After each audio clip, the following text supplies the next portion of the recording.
নমস্কার, কেমন আছেন আপনারা সবাই? আশা করছি ভালো আছেন। আজ চলে এলাম একটা রেসিপি নিয়ে। আজ বানাবো সর্ষে পোস্ত দিয়ে রুই মাছের ঝাল। তার জন্য এখানে সর্ষে পোস্তটাকে শুকনো খোলায় শুকনো মিক্সিতে একটু গুঁড়ো করে নেবো। আর এদিকে মাছের কেটে ধুয়ে রেখেছি, তাতে লবণ আর হলুদ মেখে তেলে ভেজে নেব। কড়াই গরম হয়ে গেছে, কড়াইতে সর্ষের তেল দিয়ে দিয়েছি, তার মধ্যে একটু লবণ দিয়েছি। এটা আমি সবসময়ই দিই, কারণ মাছটা তাহলে লেগে যাবে না কড়াইতে। এবার মাছগুলোকে ভেজে নেব।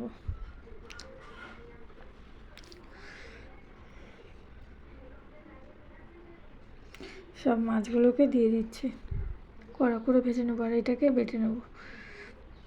এটা বাটা হয়ে এসছে, মাছগুলোকে উল্টে নিচ্ছি। এক পিঠ হয়ে এসছে মাছের।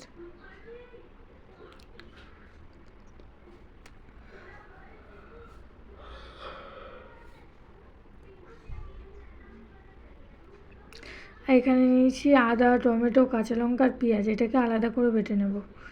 সর্ষে পোস্ত যেমন বেটে রেখে দিয়েছি, এটা আলাদা করে বাটবো। মাছটা ভাজা হয়ে এসছে, এবার তুলে নিচ্ছি। কড়াইয়ের তেলের উপর দিয়ে দিচ্ছি কালো জিরে ফোড়ন, আর যে আদা, টমেটো, কাঁচা লঙ্কা এগুলো বেটে নিলাম, ওটাকে দিয়ে নুন, হলুদ, লঙ্কার গুঁড়ো দিয়ে এটাকে কষিয়ে নেব। তেল ছাড়া পর্যন্ত কষাতে হবে। দিয়ে দিচ্ছি একটু চিনি, সামান্য 2-4 দানা, তাতে নুন ঝালটা ব্যালেন্স হবে।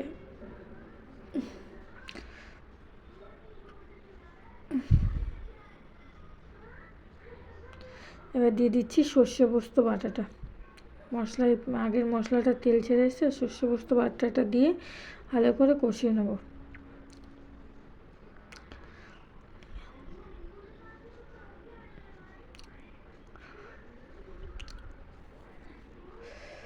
এইভাবে কিন্তু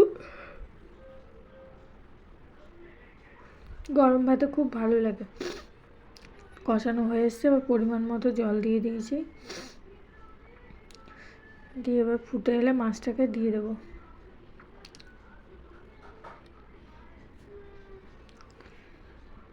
ফুটে এসছে, এবার মাছগুলোকে দিয়ে দিচ্ছি।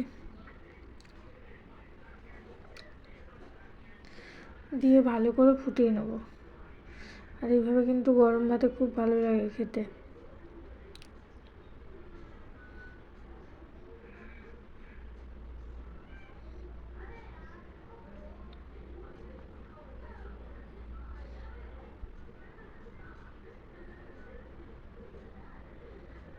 দিয়ে দিচ্ছি উপর থেকে 2টো কাঁচা চেরা লঙ্কা, আর দিচ্ছি ধনেপাতা কুচি, আর দেবো একটু সর্ষের তেল।